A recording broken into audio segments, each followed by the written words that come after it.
Bu xonadonga kelin bo'lib tushganimga endigina 6 oy bo'ldi. Erim uzoqda. U bilan to'yimizdan keyin 3 oygina yashash nasib etdi. Ishlari orqaga ketib, katta qarzga botgach, chetga chiqib ishlab kelmasam bo'lmaydi. Sen onam va akam bilan turib tur deb yo'lga otlandi. Ketganiga ham 3 oy bo'ldi. Bir oy har kuni telefon qildi, keyin kunora, hozir esa haftada bir marta zo'rg'a gaplashamiz. Ahvolim yaxshi, ishlayapman derdi. Lekin ovozi hamgin eshitilardi. Shunday qilib bu katta huvillab yotgan uyda 3 kishi qoldik. Men 20 yoshli kelinchak. 50 ni qoralab qolgan qaynonam va qaynakam. Qaynotamni hech ko'rmaganman.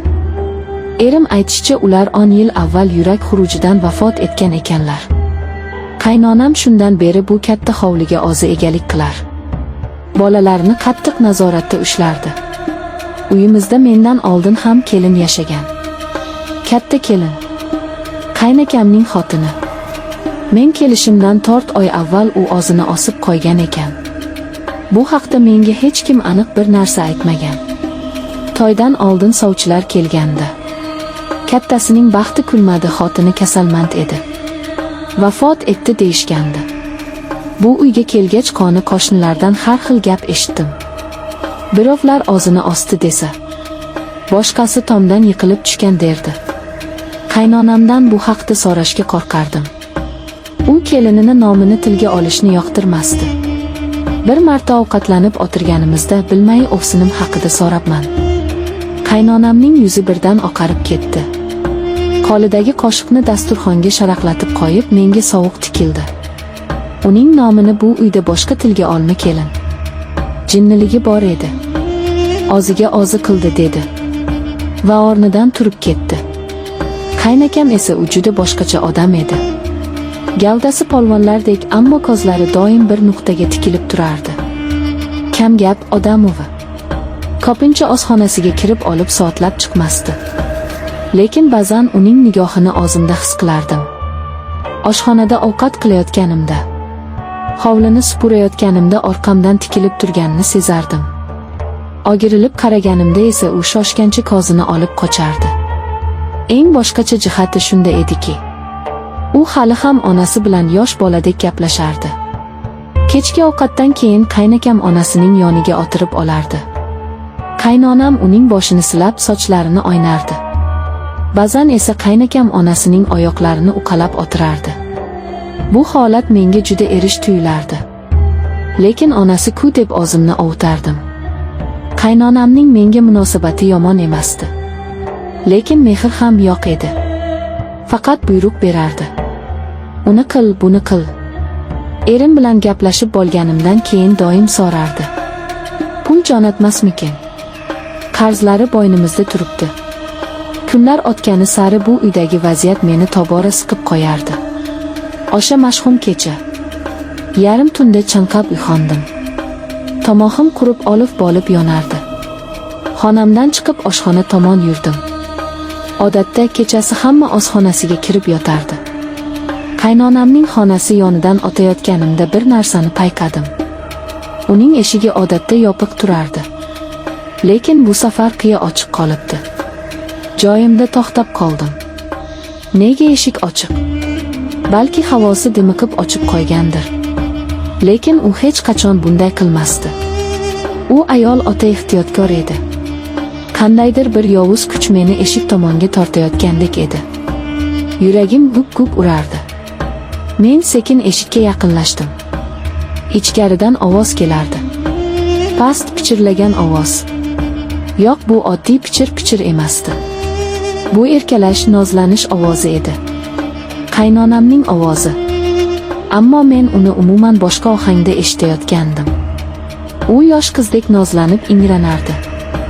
Sovuq ter bosib ketdi. Qaynonam xonasida kim bilan gaplashyapti?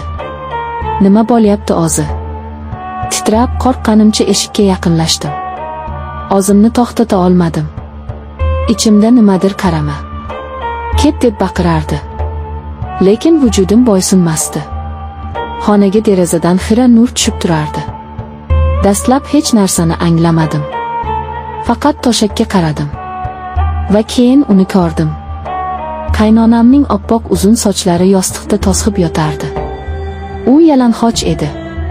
Deraza nuri uning oqargan tanasini xira yoritib turardi. U yolg'iz emasdi. Uning ustida keng baquvvat yelkalar.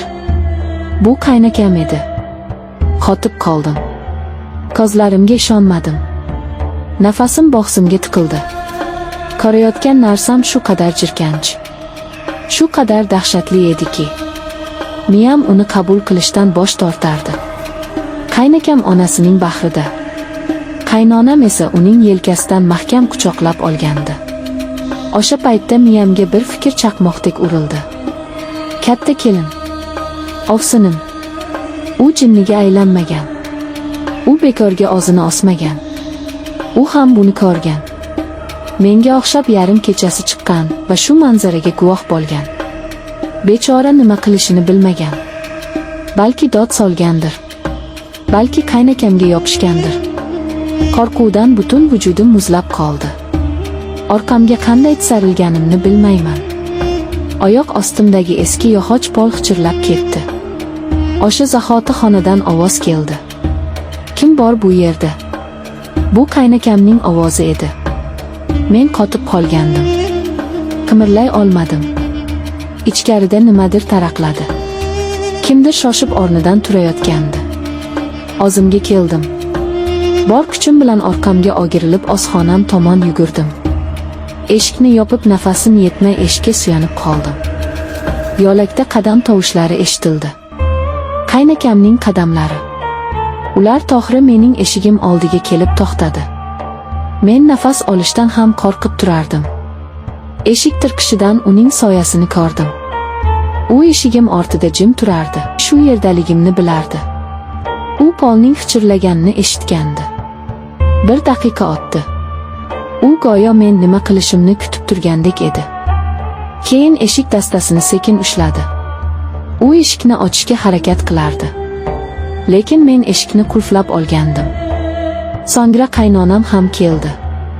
Ular eshigim ortida turib olishgandi. Ular pichir-pichir bir narsalar deyishardi. Keyin qadam tovushlari uzoqlashdi. Men esa eshikka suyangancha o'tirib qoldim. Butun vujudim qaltirardi. Men tuzoqqa tushgandim. Dahshatli tuzoqqa. Endi men nima qilaman? Erim uzoqda. Unga telefon qilib onangiz bilan akangiz shu ishni qildi deya olamanmi? U menga ishonadimi? Yoki meni ham aqldan ozganga chiqarishadimi?